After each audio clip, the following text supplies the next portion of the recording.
What's up, DAW Nation? My name is Wyatt Troy, and I want to welcome you to the Monday episode of Behind the DAW. And on the Monday episodes, basically over the course of a month, in my free time, I read a book that I feel has potential to help you on your music journey. And then every week, I dissect what I read, find the things, the little nuggets of glory inside of there that I feel like could really help you on your music journey. I come back over to here, I record this, and I show you how to implement those little nuggets of glory, those little nuggets of wisdom, so to say. So with this being the first week in October, we are starting a brand new book. It is called Superfans by Pat Flynn. And this book, oh my gosh, guys, this is incredible. The mindset to have with superfans and setting the ground to be able to get them it's just incredible. So we're going to get into that in just a minute. I just have a really quick word about the DAW Nation Weekly Citizen Award. If you don't know what that is, basically it's the award where every single week I keep my eyes peeled, I keep my ear to the ground. I'm looking for someone within DAW Nation that kind of goes above and beyond the call of duty. It's where they, if they leave a really good comment on a video, or maybe they send me a DM or leave a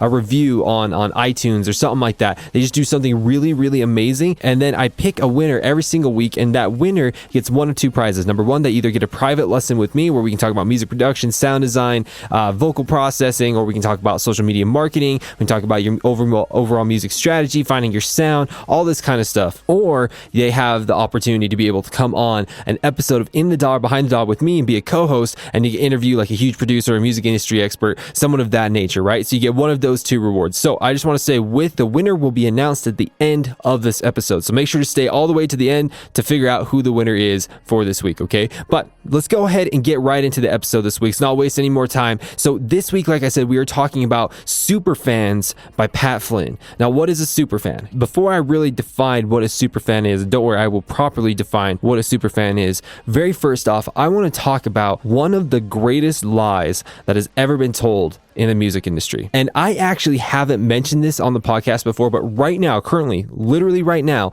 I am writing a book called The Greatest Lies in the Music Industry. It's not going to come out until April 2020, but I'm going to take like a little excerpt from that book because it really applies to what we're going to be talking about today. And it's really important to know because it's going to take this huge weight off your shoulder, okay? So one of the greatest lies that has ever been told in the music industry is that you need big numbers to succeed. That the only way to succeed is to be famous. Okay, this is asinine, and I'm actually going to bring up really good statistics to back this up here in a second, okay? Really quick, I want to ask you a question. Have you ever heard this quote or any variation of this quote, which basically says, in order to make it in the music industry, you have to have a ton of numbers. You have to have a ton of followers. You have to have a ton of monthly Spotify listeners, bunch of followers on Instagram, bunch of comments on your video, so on and so forth. Have you ever heard that before? Because I have. I've heard it a ton. A bunch of people have told that to me. All of the big artists I've worked with have always said some variation of this. They say basically you have to have big numbers. Number one, in order to get signed to a record label. Number two, to be featured on like a YouTube promotional channel or a Spotify playlist or something of that nature. Number three, to get collabs with big people. And number four, to be booked for shows. And any variation of those things, a few other things that come up. But basically, you have to have like an enormous amount of numbers to be able to really move forward with the music career. So if that is true, which it's not, by the way, but if that is true, I have a counter question to that. Why is it that in almost every other industry in the entire world, there are companies that can become wildly successful, in fact, even more successful than the giants inside of the music industry, and these companies have extremely small fan bases? Why is that? Why is this even a thing? In fact, here's some really good examples to back up my claims. Have you ever heard of a company by the name of Christensen Arms? It's an 8-figure per year business. That means it makes at least $10 million per year. They make guns out of graphite, and it's based out of this little small town in Utah. Have you ever heard of that before? Here's another one. Have you ever heard about Doggles? Doggles is a multi-million-dollar per year company that makes goggles for dogs. Have you ever heard of that before? Here's another one. Laser Monks. It is a business where a bunch of dudes dress up like monks and bring you printer ink cartridges whenever your cartridge is running low. They made over $2.5 million in their first year of business. And here's another really great example, probably the biggest example and probably my favorite example. It is a company by the name of ClickFunnels. ClickFunnels is a online software where you can create a sales funnel very quickly, very easily. In fact, I use it all the time. All of the stuff that we have for the school base and all these other products I got going on right now is ran through ClickFunnels. In 2018 alone, they made over $360 million. It's a 9-figure business. So how is it that the music industry has told us that we need to be a household name, a name that is known the world over, in order to actually quote unquote make it?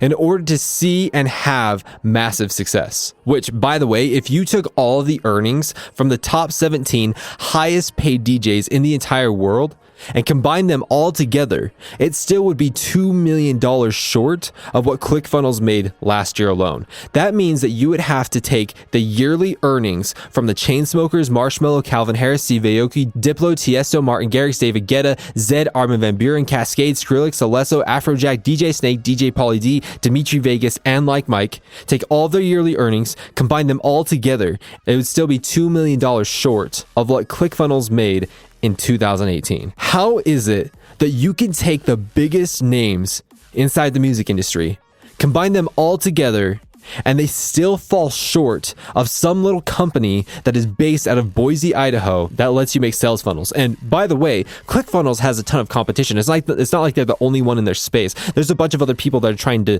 do stuff inside that space as well. How is that even possible? This is just a pure testament that the music industry as a whole has no idea what they're doing. They think that they have to have this extremely huge quantity of fans in order to be successful, in order to make money, in order to, really make an impact in the world, all that kind of stuff. When the fact of the matter is, that's not even true. The music industry is very, very, very, very, very bad at converting fans into super fans, which is, we're going to get into what a super fan is here in just 1 minute. The fact of the matter is that the music industry is the only industry in the entire world that I am aware of that says that you need to have massive amounts of people in order to be successful. This is mind-blowing because this literally goes against business 101. You don't need a lot of people, you just need a small amount of the right people. I mean, if we were to make an analogy of what the music industry is saying as far as how many fans you need, it'd be the equivalent of this. It'd be the equivalent of you coming to the music industry and saying, hey, I want to build a 4,000 square foot home. And they look at you and you're like, that sounds fantastic. You're going to need 50,000 square feet to build on. It's like, whoa, wait, what? Why on earth would I need 50,000 square feet to build on? I mean, 6,000, 7,000, 8,000 square feet, fine. That makes sense. You want a yard and stuff like that. But why 50,000 square feet? Why would we need more than 10 times the amount of square footage to build a 4,000 square foot home? It just doesn't make sense. If we came to the music industry right now and we said, hey, we want to make $10,000 per month, they would give you this huge number that you would have to meet for you to, quote unquote, realistically be able to make that money in the music industry, which is like absolutely asinine. It just blows my mind to no end. Okay, so here's a side tangent, which really is a side tangent because I'm already kind of on a side tangent. But basically, the music industry baffles me because it is split into two concepts, and the two concepts they are absolutely terrible at. The music industry is just like what it says it is. It is based on music and it is based on industry, right? Things that are musical and creative and things that are industrious. But the fact of the matter is that the music industry is kind of terrible on both ends. Because if you go and talk to record label holders, people that are sitting in like board meetings for like Capitol Records and things like that, they have no idea what is going on inside the music industry. They have no idea what is good or wrong or anything about that. They have no idea what the heck is going on. And on the flip side, they don't even know how to properly run the business. The music industry is kind of like the butt of the joke amongst all the other industries in the entire world. They are so far behind. That's why when there was the great collapse in like the early 2000s, when like online downloading and like Napster and all that kind of stuff came out, that like the music industry refused to move forward and tried to hold on to like selling CDs literally as long as possible. They just refused to move on, where really they should have like been thinking about the next year. So that happens, okay, like how can we leverage this? Spotify should have been created like back in like 2002 or 2003, but they are so slow to adapt to it. Anyways, totally side tangent. That's a conversation for another day. In fact, here is a really, really good rule that I've personally come up with. I've seen with other companies I've tested with and people that are successful and all that kind of stuff, which I call the social currency formula. And the formula states this: if you take your most used social medias, like most of the time it's Facebook, Instagram, YouTube, and like Spotify or something like that. Sometimes it's Twitter or Snapchat. It just depends on what is working for you right now. But if you take your most used, most popular social medias that you use, and you take all of the followers inside of there, and you add every single one of those followers up, and then divide that by the number of platforms that you have. And don't worry, I'm going to run through an example here in a second. And whatever that number is, if you're not making that number per month, you are leaving an extremely huge amount of money on the table, and you're being forced into this mentality that you have to have a bunch of fans in order to be successful. So let me give you an example. Let's say that the main platforms that you have is Facebook, Instagram, YouTube, and Spotify. As a combined total between all the followers and fans that you have on those platforms, your number is 20,000, right? You add them all up, and the number is 20,000. You then divide that by 4, because remember, you have 4 platforms. Facebook, Instagram, YouTube, and Spotify. You divide that by 4, and what is the number? The number comes out to be 5,000. So basically, the number for you is if you have 20,000 followers or across all those platforms, and if you are not making $5,000 per month, you are in the wrong mindset. You are in the mindset that the music industry has told you. You've not properly figured out how to monetize your audience and how to actually leverage all the tools that are out there to be able to let you do that. And what we're going to be getting into in a minute, you are not leveraging the super fans that you have. So as a fun little side homework, I want you to do that. I want you to add up all of the numbers that you have with the biggest platforms that you have and divide it by the number of platforms that you're using. And if you're not making that number per month, it is a surefire sign that you are suffering from this ideology that the music industry has put you in, okay? Terrible, terrible, terrible, terrible mindset. In fact, this is what blows me away. That is, once you get outside of the music industry and you start looking at other industries, even like mom and pop shops, like on Main Street in your local town, the local little diners and stuff like that, or these little niche, like companies inside of your state and all this kind of stuff, their numbers are probably wildly bigger than the number that comes out in their social currency formula. I mean, like double, triple, 10 times, 100 times bigger than what their number is in the social currency formula, is because they actually know what they're doing as far as that. They actually have been taught what to do that, because it's business 101 on how to grow those things, okay? And so that was the very first concept from Superfans by Pat Flynn, which is this, is that you do not need a lot of people. You don't need a lot of people. You need to know how to leverage the people that you have, how to bring value to the people that you have, and how to create super fans out of the people that you already have. Chances are, I guess to kind of wrap this up with a very good analogy, basically all of us music producers really struggle with, is we feel like we have to have all of these plugins in order to make really good music. That's not the case. It's not the fact of, oh my gosh, I'm not releasing on X label, maybe I need to go buy another 12 or 15 plugins. That's not the case. You only need a couple of plugins that you know really, really, really well. You go through and figure out all the functions and all the possibilities and all that kind of stuff. You only need a couple of them. With those, as long as you know how to leverage those things, man, you can keep crushing it. One of the worst kind of pitfalls that you can fall into is you buy a plugin, you learn like literally 3% of that plugin, then you get really excited about another plugin, you go buy it, learn 3% of that plugin, oh, you go grab another, and all of a sudden, you barely know anything about these 300 plugins that you have. It's that kind of mentality. It's a terrible mentality to get into. You need to learn how to leverage the things that you already have. If you know how to do that, you can grow exponentially faster. And so that is wrapping up the first concept of this episode, which is, do you need a lot of fans? The answer is absolutely not. You do not need a lot of fans. It's one of the greatest lies that's ever been told inside the music industry. And so let's move on to this next topic, because the next natural question that kind of comes up after this is, well, what the heck is a superfan? How do you define what a superfan is? So a superfan, there's two terms that kind of float around with this. There's superfans and there's true fans. Now these two terms are very synonymous. They're for all intents and purposes, they're the exact same thing. But this concept of the superfan starts surfacing around like 2016, 2017 from a guy by the name of Kevin Kelly, which, by the way, if you haven't seen a picture of him, it's actually worth going and seeing, because he has this completely majestic Abraham Lincoln chin strap beard thing going on. In fact, it's going to inspire me, and probably by the next time you see me on an In the Daw episode, I'm probably going to have a chin strap, because it just inspired me so much. But I digress. Let's go ahead and move back in. But he wrote this article called The 1,000 True Fan Theory. Again, true fan and super fan, they're very synonymous. But basically what this said is this. So basically, I want you to picture a spectrum. This is the super fan spectrum. At the very, very top of the super fan, I mean, these are the people that will buy all of your songs. Even though they can stream them, they'll still buy all of your songs. They'll come to all of your shows. They'll travel 200 miles to come to a live show of you. If you put out any merch, they'll buy the merch. If they'll do anything to go and take a picture with you. They're always on your live streams. They're always, seeing your Instagram stories and tagging you in Instagram stories and commenting on your stuff. And these are like the highest level of super fans. And at the very, very bottom of the spectrum, right, of the super fan spectrum, they're still super fans, but the very, very bottom of the spectrum is people, this is a rough kind of definition, but it's people that will spend at least $100 per year on you. Okay, and so now with this theory that you only need 1,000 superfans, if you have 1,000 superfans and each one of them is paying you $1,000 per year, well, there's a six-figure business. That's $100,000 per year. Now, of course, that's before like splits and paying off bills and taxes and stuff like that. But still, even so, even if you're walking away with $60,000, $70,000, $75,000 per year, that's pretty freaking substantial. That's a really, really, really, really, really good living. That's a really good living. That's like you could buy a really decent house in a very decent neighborhood, assuming you don't live in California. Sorry, Californians, but if your prices are going to be high, I'm going to poke fun at them. Okay, but anyways, so now that we have this definition of what a superfan is, right? It's someone that's going to come to your show, it's going to buy your stuff, it's going to, listen to every single song that you have on there. They're going to be responsible for like at least like 2,000 streams per month from your songs and stuff like that. Something like that, right? That's in the music industry, that's how we could define someone as a superfan. They sign up for your Patreon, they do all this kind of stuff, right?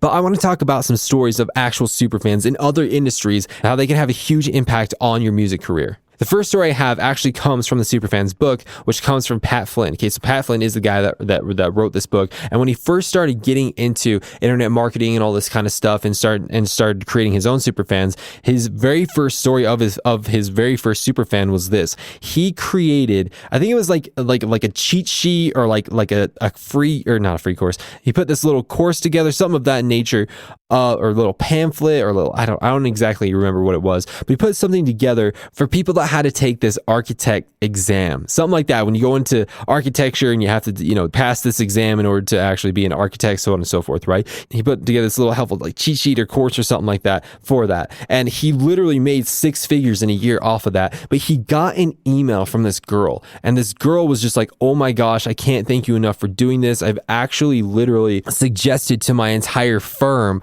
that they should go and buy this thing. In fact, I'm coming to California later this year. I would love to take you and your family out to dinner. Thank you so much. Your biggest fan.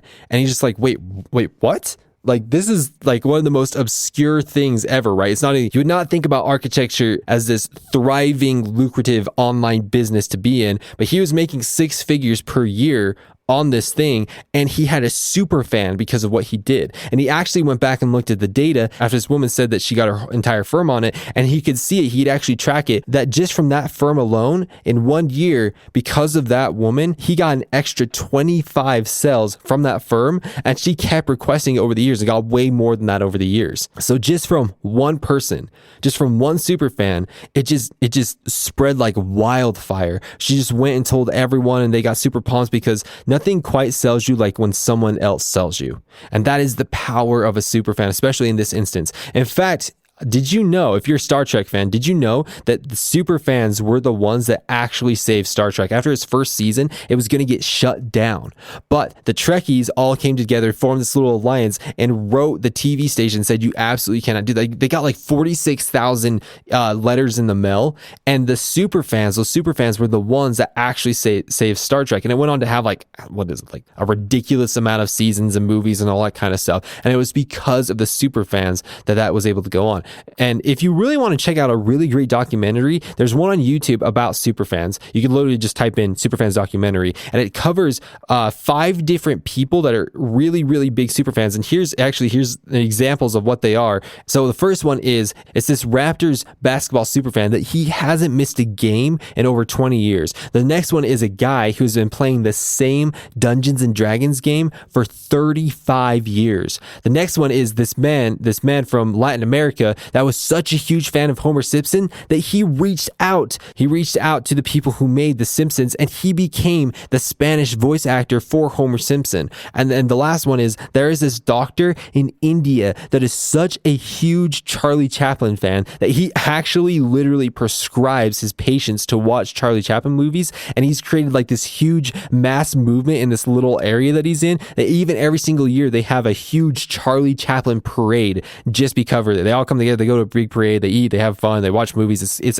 like, wait, what? This is crazy. That's from all these things right here. Those are just from one super fan. And each one of those people that I mentioned had huge effects on all of those businesses. I even have a really, really good story about me and my personal life with me being a super fan. So if you guys don't know by now, I am an absolutely huge super fan of Marvel. In fact, me and my wife are diehard Marvel fans. we actually literally counted down the days from when Avengers Infinity War came out to when Avengers Endgame came out. And when Avengers Endgame came out, I literally watched it 3 times within 2 weeks. That's how big of Marvel super fans that we really are. And I'm telling you right now, we've spent way more than $100 per year on Marvel related things. But if you're a big Marvel fan, and if you've been keeping up with it for the last couple months, there has been some like really quite horrific things that have been happening. Basically, there was this big deal between Sony and Marvel where Spider-Man is technically owned by both, but kind of by neither. It's really, really awkward. They own the rights, but they kind of don't own the rights and whatever. And basically, they're going to rip out Tom Holland, who is Spider-Man, from the MCU, from the Marvel Cinematic Universe.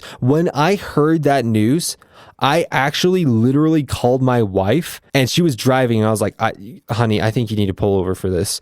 And she's like, wait, what? Did like someone die or something? Like, what is going on? And so that's when I told her, I was like, they're taking Tom Holland out of the MCU. And she just like, she was almost in tears. She's like, no, they can't do that. Are you serious? Is this a real thing? You're joking. You have to be joking.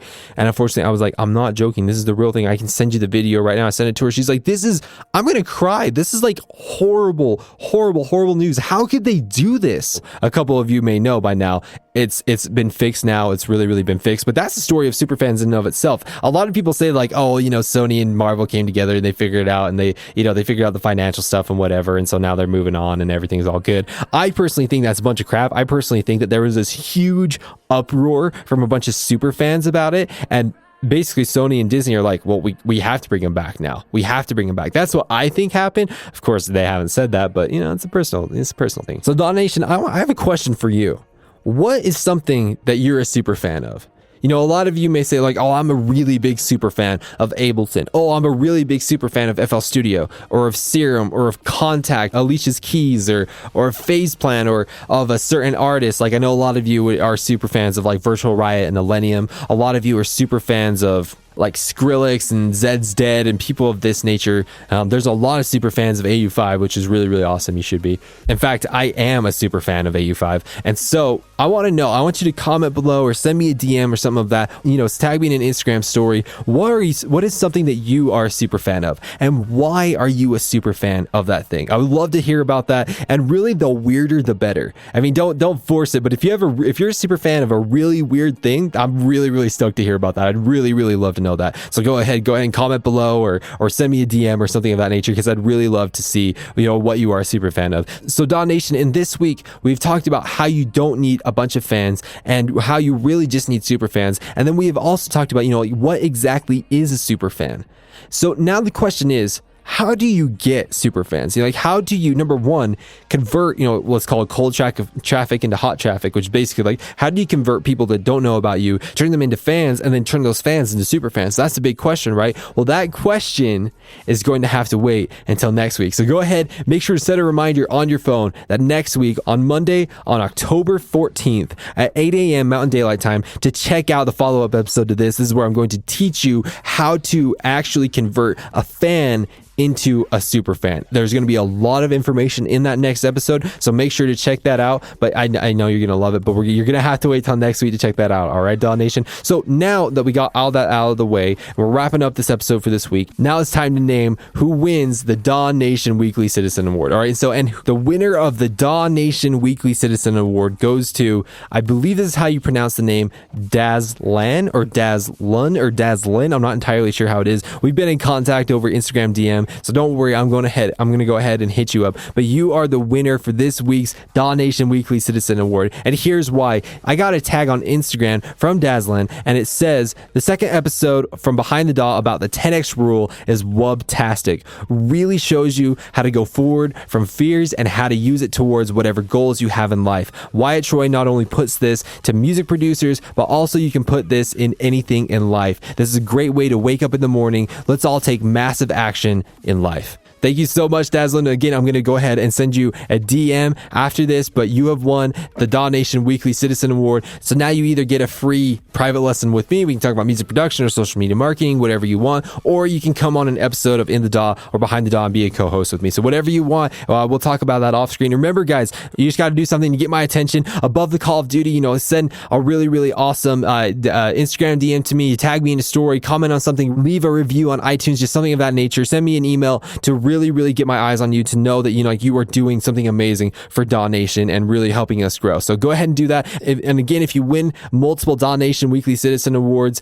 then you get to win the Daw Nation Medal of Honor, which, I announced at the end of the year. And if you win that, then you get all of the courses that we've released that year 100% for free. So make sure to go ahead and do that. And I will announce the next winner on the next episode. But there's just a few things I want to talk about before we wrap this episode up. Number one, last Friday, we put out the Flux Pavilion episode of Behind the Daw, and he gives some really, really amazing music career advice. So I'd highly encourage you to go check that out. This Friday, we're going to be putting out a new episode with Masa Man. He's going to be breaking down one of his songs. It's absolutely incredible. So make sure to come through and check that out. And then my third announcement that I have is about the School of Bass. Now, of course, I'm sure you know by now that we have a sound design course with 85. It's huge, gigantic. There's so much value in it, but enrollment is ending on October 31st, 2019. And we're actually not quite sure how long it's going to be shut down. Maybe it's a month, maybe it's 2 months, maybe it's 3 months. We're actually not sure how long it's going to be closed down for. We're going to be updating new content. We're going to be uploading a bunch of new stuff, and the prices are going to go up when we relaunch it. So if you want to join the School of Bass, I would highly encourage you to do it now, because if you wait, you're not going to be able to get in, and then when you are able to get in, the prices are going to go up. And then finally, this is something that I've talked about in the past, but it's actually coming to fruition now. We are currently creating this gigantic Ableton Live course. So if you've ever really wanted to learn about Ableton Live, or if you do know Ableton Live, but you want to know about every single thing inside of Ableton, like literally every knob, every button, every setting, everything, me and my business partner by the name of Phil Harris, which, by the way, if you don't know Phil Harris, you should go subscribe to him on YouTube right now. He has like 60,000 followers, teaches a lot about DJing and music production and stuff like that. He's absolutely incredible. We are going to be launching our huge Ableton course, which is going to be an ongoing filming course later this month. There's going to be a bunch of things that are going to be launched with that course. We're going to be updating content every single week. We're going to have weekly Q&As that are live streamed. There's going to be so much that's going to come with that Ableton course. So if you're interested in that, we actually don't have a sign up link right now, but if you want to be a beta tester to the Ableton course, go ahead and send me a DM on Instagram. I'd love to hear back from you. I'm only taking 5. The first 5 people that hit me up that say they want to test, go ahead, hit me up. We'll make you beta testers and go through, see what we can do to make it better, so on and so forth. But with all those things out of the way, Daw Nation, I really hope that you enjoyed this episode. I really hope that these episodes are bringing value to you. I'm looking at the comments, I'm looking at the DMs, and everyone's just saying like how motivating it is to be able to like dispel all these myths, to be motivated to think about success and the music industry. And people have been saying it's extremely liberating. They're saying that they love it. It's been able to help them move forward with fears that they have and everything. So I'm just really, really excited to be doing this with you, Daw Nation. So again, if you really like this episode, take a screenshot. Let me know. I'd love to hear from you. I am personally reaching back out to every single person on Instagram right now. And if you've reached out to me within the last couple of weeks, I'll send you a voice message and inquire more about you. It's really, really cool. So I'd highly encourage you to do that. But Daw Nation, I hope you had a fantastic day. And I can't wait to see you on the next episode of In the Daw, which again is going to be coming out this Friday with Masa Man. With all that out of the way, Daw Nation, have a great day. And remember, Daw Nation, you have to spend time behind the Daw so that you can absolutely crush it when you go in the Daw.